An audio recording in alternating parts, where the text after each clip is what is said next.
좀 심한 경우에는 유관적 혈뇨도 좀 동반해서 많이 방문합니다.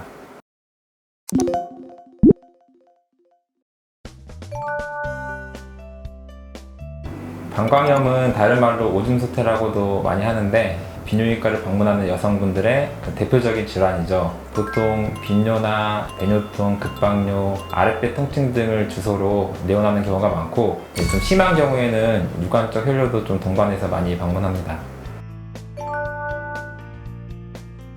보통 1년을 기준으로 해서 3차례 이상 방광염을 걸리게 되면 저희가 재발성 방광염을 하고, 이런 경우에는 다른 방광염 환자들과 달리 조금 더 주의 깊은 치료 및 관리가 필요하다고 생각합니다.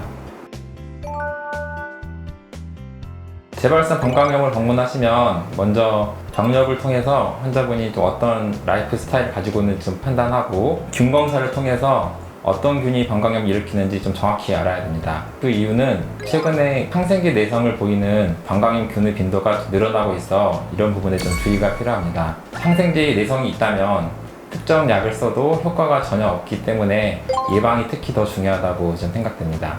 그리고 재발성 방광염과 혼동할 수 있는 간질성 방광염이나 과민성 방광 같은 유사한 증상을 일으킬 수 있는 질병이 있는지 감별하는 것이 꼭 필요합니다. 재발성 방광염이라고 이제 진단이 되면 먼저 바로바로 먹을 수 있게 항생제 비상약을 처방을 하게 해서 환자분이 이제 지내시다가 방광염 증상이 생기면 병원에 오지 않고 빨리 적절히 항생제를 집에서 먹을 수 있게 해주는 것이 좋습니다.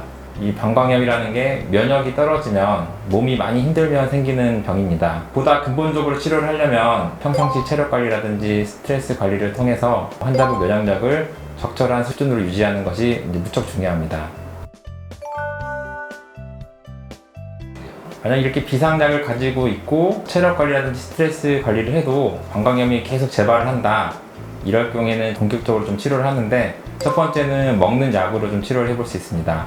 그리고 두 번째는 방광 안으로 어떤 약을 주입해서 방광 면역력을 좀 올려줍니다. 먼저 이제 먹는 약은 보통 많이 쓰는 여러 가지 약이 있는데, 유로박솜이라는 약도 좀 많이 쓰는데, 쉽게 설명을 드리면 방광염을 일으키는 균에 대한 어떤 저항력을 올려주는 겁니다. 저항력을 올려줘서 몸이 방광염 균에 대항을 잘 할 수 있게, 일종의 좀 예방주사랑 비슷한 효과라고 생각하시면 이해가 빠르실 겁니다.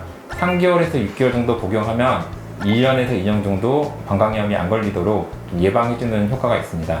그리고 두 번째로는 이제 방광 내 약물을 주입하는 건데, 이거는 이제 최근에 이아루릴이라고 방광 내 약물을 주입하는 그런 약이 나왔는데, 기본 원리는 방광의 어떤 점막 안쪽에 GAG 틈을 두텁게 해줘가지고 방광염이 안 걸리도록 방광 면역력을 올려주는 방법입니다. 이게 효과는 꽤 괜찮고 저희가 써보면 이제 좋다는 분들이 많은데, 다만 이제 가격이 좀 비싸다는 단점이 있고 아직 보험이 되지 않은 단점이 있습니다. 다만 실비 처리는 가능합니다. 주 1회 정도 병원에 내원해서 그 요도를 통해서 이아루릴 약물을 주입하게 됩니다. 주 1회씩 4번, 4회에서 8회 정도 치료를 하면은 방광 면역이 올라가서 방광염을 예방하는 그런 원리라고 보시면 되겠습니다.